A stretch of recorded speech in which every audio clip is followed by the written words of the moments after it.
So చెప్పండి madam, అయితే జరిగిన ఇన్సిడెంట్ మీద ఎట్లాంటి యాక్షన్ తీసుకుంటే బాగుంటుంది అంటారు? ఇవాళ మేము నిమ్స్ కాలేజ్ తరపు నుండి ర్యాలీ చేస్తున్నాం. మేము చేసే ర్యాలీ ఒక డాక్టర్ కోసం కాదు. It's for a doctor, it's for a daughter, it's for a mother, it's for a baby child and it's for a baby future. ఇంతకుముందు ఆడపిల్ల పుడితే పెంచి పెద్ద చేయాలి, కట్నాలు ఇవ్వాలి అని భయపడేవాళ్ళు. కానీ ఇప్పుడు ఆడపిల్లలు పుడితే ఎవరు రేప్ చేస్తారో, ఎవరు మర్డర్ చేస్తారో, నా కూతుర్ని రేపు ఏ స్థితిలో చూడాలి అని భయపడి ఆడపిల్లని కనాలంటే కూడా భయపడుతున్నారు. ఆడపిల్లకి ఎక్కడా సేఫ్టీ లేదు. ఒక బస్సులో వెళ్తున్న అమ్మాయిని చంపేశారు అని చెప్పి ఒక న్యూస్ వస్తుంది. రోడ్ మీద టోల్ గేట్ దగ్గర ఉన్న అమ్మాయిని చంపేశారు అని ఒక న్యూస్ వస్తుంది. ఇంట్లో ఉన్న అమ్మాయిని కన్న తండ్రి ఉరేశాడు అని ఒక న్యూస్ వస్తుంది. ఇంకెక్కడ ఒక అమ్మాయికి సేఫ్టీ ఉంది? వర్షాకాలం వస్తే మా అమ్మ కాల్ చేసి ఇక్కడ సేఫ్గా ఉంటావు, హాస్పిటల్లో ఉండు, వర్షం తగ్గాకేరా, లైబ్రరీలో చదువుకో, హాస్పిటల్లో ఉండు అని చెప్పింది. కానీ ఇప్పుడు నువ్వు హాస్పిటల్ ఉండొద్దు తల్లి, నువ్వు ఇంటికి వచ్చేసి అని అంటుంది. ఇంకెక్కడ ఒక అమ్మాయి ఉండేది? మాకు ఇండియాలో ఉన్న ప్రతి ఒక్క గవర్నమెంట్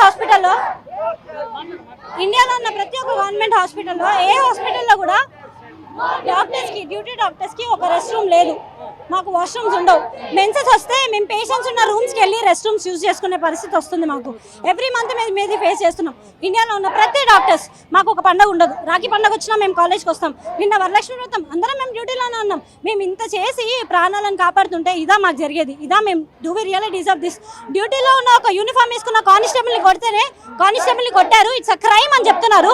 మరి ఎందుకు డ్యూటీలో ఉన్న ఒక హెడ్ నర్స్ని కానీ డ్యూటీలో ఉన్న ఒక రెసిడెంట్ డాక్టర్ని కొడితే ఎందుకు ఇట్స్ అ క్రైమ్ అని ఎందుకు చెప్పట్లేదు? And everything has to be change. Not only laws అనే కాదు, education system have to be change. Good touch and bad touch అనేవి స్కూల్ బుక్స్లో యాడ్ చేయండి. సెకండరీ స్కూల్, ప్రైమరీ స్కూల్స్ నుండి పిల్లల్ని ఎడ్యుకేట్ చేయండి. అమ్మాయి నువ్వు బయటికి వెళ్ళకు అని చెప్పకండి. తల్లి నువ్వు బయటికి వెళ్ళు, నీ వాట్సాప్ లొకేషన్ నాకు పంపించు తల్లి, బ్యాగ్లో ఒక పేపర్ స్ప్రే తీసుకొని వెళ్ళు, ఒక కత్తి తీసుకొని వెళ్ళు అని జాగ్రత్త చెప్పి పంపించండి. ప్రతి ఒక్క అమ్మాయిని ఒక దేవతలా చూడరా, పిచ్చి చూపుతో చూస్తే చెప్పు తీసుకొని కొడతాను కొడక అని ఆ తల్లి ఆ కొడుక్కి చెప్పి పంపించండి. అప్పుడు ఇలాంటివి ఫ్యూచర్లో జరగవు. ఇంతకుముందు ప్రియాంక రెడ్డి ఇన్సిడెంట్ అయినప్పుడు 1 డేలో సిపి సజ్జనర్ సార్ ఊరేశారు, వాళ్ళని ఎన్కౌంటర్ చేశారు. కానీ తర్వాత ఏం చేశారు? సిపి సజ్జనర్ సార్ని తీసుకెళ్లి ఆర్టీసీలో ట్రాన్స్ఫర్ చేశారు. ఎందుకు చేశారు? అంత మంచి డ్యూటీ చేసిన వాళ్ళని మీరు ఎందుకు ట్రాన్స్ఫర్ చేస్తున్నారు? ఇంకెక్కడ పని చేస్తారు న్యాయంగా? ప్రోత్సహిస్తున్నట్టే కదా వీళ్ళంతా. ఆబ్వియస్లీ మమతా బెనర్జీ గారు అక్కడ గవర్నర్ ఆమె, అక్కడ సీఎం ఆమె, అక్కడ హెల్త్ మినిస్టర్ ఆమె, ఎక్స్టర్నల్ మినిస్టర్స్ అన్ని ఆమె వచ్చి ర్యాలీ చేస్తుంది వి వాంట్ జస్టిస్ అని. ఇక్కడ కనిపించట్లేదా? మమ్మల్ని గుడ్డోళ్ళలాగా చేసి ఆమె మాతో ర్యాలీ చేస్తుంది. The truth is clearly hidden, so it has to come out అని చెప్పి ఇండియన్ మెడికల్ అసోసియేషన్ ఇండియా మొత్తం బయటకు వచ్చాం. Because it's not only a doctor, it's about a girl safety. ఆడపిల్ల ఏడుస్తే వద్దమ్మా, ఆడపిల్లలు ఏడవద్దు, మహాలక్ష్మి ఏడ్చినట్టు ఆడపిల్ల అని ఇంట్లో చెప్తారు.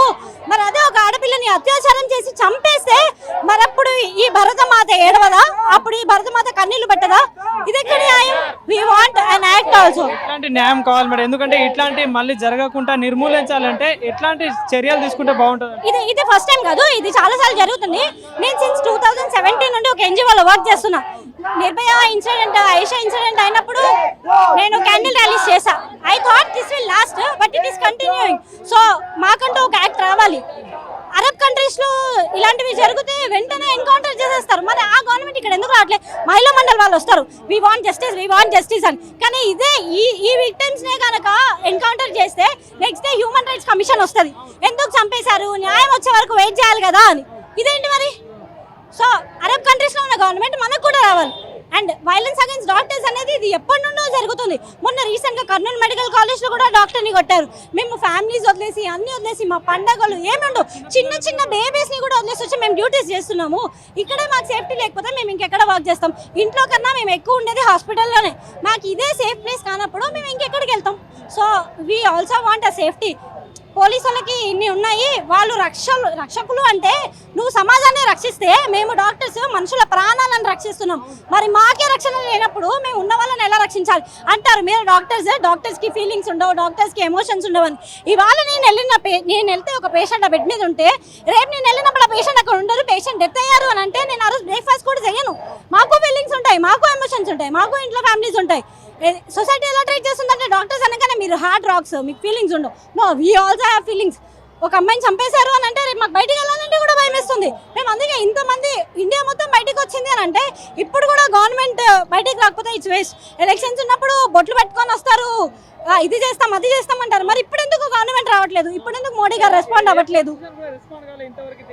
Yeah, by 2047 India developing India will become a developed India. Atmanirbhar Bharat economic development అవుతుంది. Developing India will become developed India అంటున్నారు. ఇక్కడ ఆడపిల్లలకి రక్షణ లేదు, ఉన్న వాళ్ళందరినీ చంపేస్తున్నారు. భారత్ మాత అంటే భారత మాత, India is return as a goddess. ఒక అమ్మాయి స్వరూపంలోనే మనం భారత మాతను చూస్తాం. మన కంట్రీనే మన ఇండియానే మనం ఒక ఆడపిల్ల స్వరూపంలో మనం ట్రీట్ చేస్తున్నప్పుడు మనకే రక్షణ లేకపోతే మేము ఇంకెక్కడ సేఫ్గా ఉండేది? సో విన్నారు కదా. సో మహిళలకి ప్రొటెక్షన్ కంపల్సరీ ఇవ్వాలి. ఏదైతే చూసుకుంటే మేము డే అండ్ నైట్ కష్టపడతాము. సో భారతదేశంలో మహిళలకి రెస్పెక్ట్ ఇస్తున్నాము, ఫ్రీడమ్ వచ్చిందని చెప్తున్నారు. కానీ ఇక్కడ ఎక్కడ ఫ్రీడమ్ వచ్చినట్టు అనిపించట్లేదు. ప్రతి క్షణం చిన్నపిల్లల నుండి పెద్దవాళ్ళ మీద అత్యాచారాలు జరుగుతున్నాయి. దీన్ని కంప్లీట్గా నిర్మూలించాలంటే ఒక చట్టం తీసుకొచ్చి కూడా దీని మీద కఠిన చర్యలు తీసుకోవాలని కూడా ప్రధానంగా వాళ్ళు డిమాండ్ చేస్తున్నట్టు కనిపిస్తూ ఉంది.